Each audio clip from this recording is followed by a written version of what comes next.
Hello friends, welcome to SSC coaching centre. दोस्तों, reasoning के प्रश्न देखेंगे और प्रश्न स्क्रीन पर लिखा हुआ है दी गई आकृति में कितने त्रिभुज हैं। जी हां, दी गई आकृति में कितने त्रिभुज हैं। अब इस आकृति में पहचानेंगे आपको कितने त्रिभुज हैं, कितने त्रिभुज बनने हैं। तो हम इसमें क्या करेंगे, अलग अलग पॉइंट से बनाएंगे त्रिभुज अलग अलग से। जैसे मेरे पास सबसे पहला पॉइंट ये वाला है, मैं इस पॉइंट से बनाऊंगा कितने त्रिभुज बनने हैं। तो इस वाले पॉइंट से एक त्रिभुज तो ये बड़ा बन ही रहा है, सबको दिख रहा है कि एक बड़ा त्रिभुज ये बन गया, बड़ा बन गया। और एक ये वाला बनेगा, दो हो गए, और एक इस तरफ बनेगा, तीन। तो इस पॉइंट ने कितने त्रिभुज बनाए भाई, तीन त्रिभुज बना लिए। अब उसी तरीके से इस वाले पॉइंट से देखेंगे, इस वाले पॉइंट से कि ये कितने त्रिभुज बना रहा है, ये वाला। तो ये वाला जो पॉइंट है, एक ये बड़ा वाला त्रिभुज बना रहा है, बना रहा है कि नहीं। ऐसे ही ये वाला पॉइंट ये बड़ा वाला बना रहा है, लेकिन बड़े वाले को तो हमने पहले ही काउंट कर लिया भाई, बार बार थोड़ी काउंट करेंगे इस बड़े वाले त्रिभुज को। जब मैंने इस पॉइंट से गिना तो ये बड़ा वाला तो त्रिभुज काउंट हो ही गया ना, हो गया। तो मैं इधर से गिनूं चाहे इधर से गिनूं चाहे इधर से, है तो एक ही त्रिभुज ही है। इसीलिए यहां से इस बड़े वाले त्रिभुज को काउंट नहीं करना, बड़े वाले को नहीं करना, दूसरे जो बनेंगे उन्हें कर लीजिए। अब इस पॉइंट से बड़ा वाला तो हो ही गया, एक तो ये वाला बनेगा, एक ये हो गया और एक ये हो गया, दो हो गए। तो इस वाले पॉइंट से दो बनेंगे, बिल्कुल उसी तरीके से इस वाले पॉइंट से भी दो बनेंगे, ये वाले, ठीक है। दो इस वाले से बनेंगे, बड़ा वाला तो पहले काउंट हो चुका है तो उसे नहीं गिनेंगे, ठीक है। दो इससे बना दिए। अब पॉइंट क्या है हमारे पास, ये वाला। ये वाले पॉइंट से कितने त्रिभुज बन रहे हैं भाई, ये वाले पॉइंट से। अब इस वाले पॉइंट की अगर मैं बात करूं तो इस पॉइंट से एक तो त्रिभुज ये बन गया, एक, ठीक है। एक त्रिभुज ये बन गया, दो हो गए, और एक ये दोनों को मिलाकर के बन गया, तो कितने हो गए भाई, तीन। उस तरीके से इस वाले पॉइंट से गिनेंगे, एक ये छोटा वाला हो गया, एक ये छोटा वाला, दो, और एक इन दोनों को मिलाकर के तीन ये वाले बनेंगे।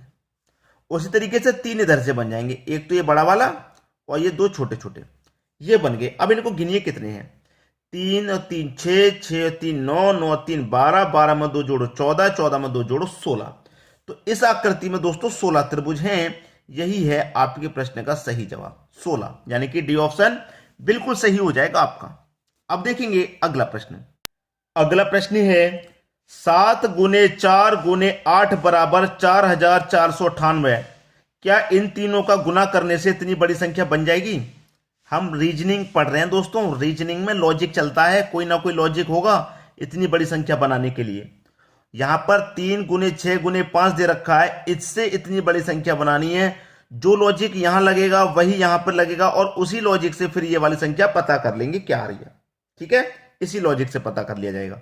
अब सबसे पहला लॉजिक है हमारे पास, 7 × 4 × 8 बराबर 4498 आना चाहिए। यह है सबसे पहली बात। तो देखिए इसमें लॉजिक क्या लग रहा है, शानदार सा लॉजिक है। जो मेरे पास पहले वाली संख्या 7 में इसका स्क्वायर कर दूं, अगर मैं 7 का स्क्वायर करूंगा, 7 का स्क्वायर में करूंगा तो कितना आ जाएगा, 49, ये बीच वाली संख्या।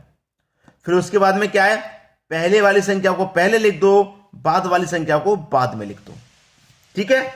7 के स्क्वायर को बीच में लिखना है, फिर पहले वाली को स्क्वायर से पहले और बाद वाली को स्क्वायर के बाद में।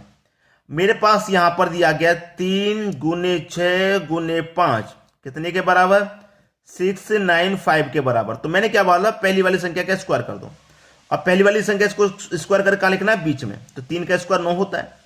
अब क्या करना है, पहले वाली को जैसे हमने पहले लिखा तो यहां पर भी पहले वाली को पहले लिख देंगे 6, और बाद वाली को बाद में लिख देंगे 5। तो लॉजिक समझ में आया।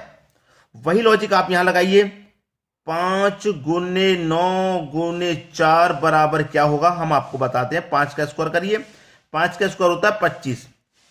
अब पहले वाली को जैसे पहले लिखना है स्क्वायर से, तो यहां पर भी मैं पहले वाली को पहले लिखूंगा स्क्वायर से, यानी कि 9 पहले लिख दूंगा, और बाद वाली को बाद में लिखूंगा स्क्वायर से, तो 4 को बाद में। तो 9 2 5 4, 9 25 4, 9 25 4, पहला ऑप्शन बिल्कुल सही हो गया आपका। तो लॉजिक समझ में आ गया, शानदार सा लॉजिक है। अब देखेंगे अगला प्रश्न। अगला प्रश्न है 3 × 3 का सिमेट्री दिया गया है, क्वेश्चन मार्क ये रहा आपका क्वेश्चन मार्क। अब प्रश्न को कैसे सॉल्व करें, 17 11 19 12 13 16 25 4 क्वेश्चन मार्क।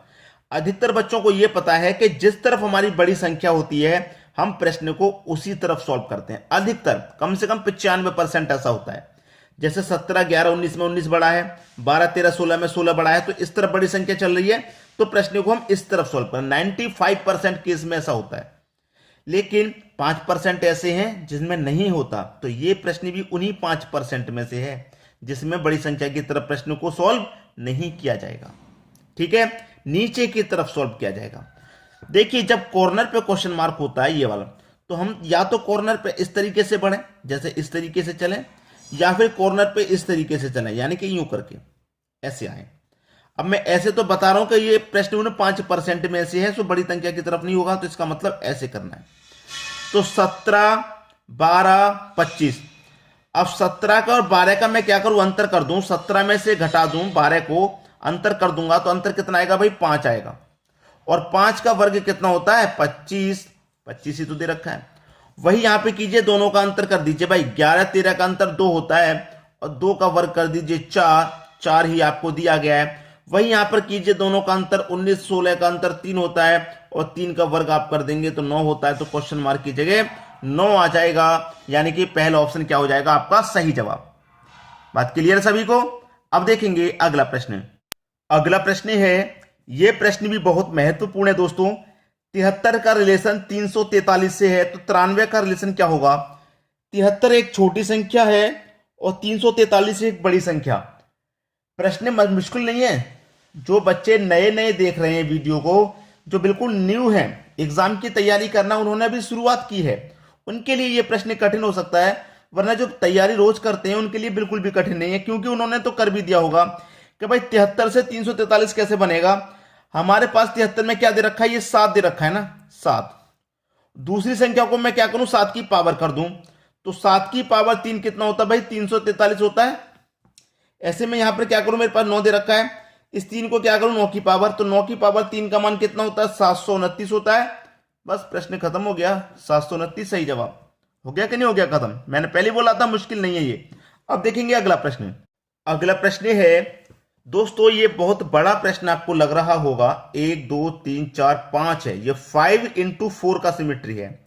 और अधिकतर क्या होता है, जिस तरफ हमारी बड़ी संख्या होती है इसी तरफ प्रश्न को सॉल्व करेंगे। तो ऐसे चलेंगे तो बड़ी संख्या इधर, ऐसे चलेंगे तो बड़ी संख्या इधर, ऐसे चलेंगे तो 70, ऐसे चलेंगे तो क्वेश्चन मार्क। तो किस तरफ सॉल्व करना है, जिस तरफ बड़ी संख्या होती है। 95% केस में ऐसा होता है। अब देखिए 4, 3, 2, 8 से मुझे क्या करना है, 32 बनाना है। सबसे पहले मैं सभी को जोड़ूं, 4 और 3 7, 7 और 2 कितना होता है भैया, 7 और 2 9, और 9 में जोड़ूंगा 18 तो 32 नहीं होगा। 9 में 18 जोड़ने से 32 नहीं होगा भाई, नहीं होगा फिर क्या करें, जोड़ लिया नहीं हो रहा, गुना करके देख लूं। 4 त्रिक का 12, 12 दुने का 24, और 24 का गुना फिर 8 से करूंगा तो भाई लंबा हो गया। लेकिन एक चीज मुझे समझ में आ गई, जब मैंने गुना करना चालू किया कि 4 दुने का 4 त्रिक का 12, 12 दुने का 24, और 24 में अगर मैं 8 जोड़ूंगा तो 32 हो जाएगा। मुझे यही समझ में आ गया था, तो मैंने क्या किया, पहले तो इनका गुना कर दिया और फिर इसको जोड़ दिया। 4 त्रिक का 12, 12 दुने का 24, 24 में जोड़ देंगे 8। भाई पहले मैंने गुना कर लिया, 4 त्रिक का 12, 12 दुने का 24, मैं 24 लिख लूं पहले गुना वाली संख्या को, फिर प्लस कर रहे हैं उसमें 8, ऐसे। तो 24 में 8 जोड़ेंगे तो कितना होगा, 32 ही तो होगा, 32 मिल गया। अब वही यहां पर कीजिए, इनका गुना हो रहा है और इसको जोड़ा जा रहा है। तो पहले गुनावारी को लिखेंगे, 5 त्रिक का 15, 15 एकम 15, 15 लिख लूं। और जोड़ कितने हैं हम, तीसरी संख्या को लास्ट वाली को जोड़ रहे हैं, 9 जोड़ रहे हैं। 15 में 9 जोड़ूंगा 24 हो जाएगा, 24 ही दिया गया है। अब यहां पर भी वही लॉजिक लगा दो सेम, इसको हम जोड़ेंगे लास्ट वाली को। 7 त्रिक का 21, 21 का गुना 3 में कर दूं, 21 का गुना 3 में कर दूंगा 63, कितना हो गया 63। और जोड़ कितना रहा है लास्ट वाली संख्या 7 को, तो 63 में 7 को जोड़ूंगा, ये हो जाएगा 70, और 70 ही दिया गया। तो सेम लॉजिक है, लॉजिक अलग से नहीं है, सेम लॉजिक चल रहा है। वही लॉजिक सेम वाला यहां लगा दो। दोनों में 18, 18 चौक 72, 18 चौक 72, और लास्ट वाली संख्या को जोड़ना है, मतलब 12 को जोड़ना है। तो आंसर कितना आ जाएगा, 84। ये आपके प्रश्न का सही जवाब हो गया, 84 बी ऑप्शन। क्लियर है।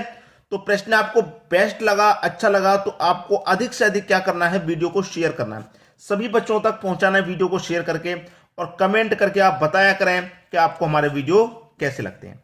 ठीक है दोस्तों, वीडियो देखने के लिए आपका बहुत बहुत धन्यवाद।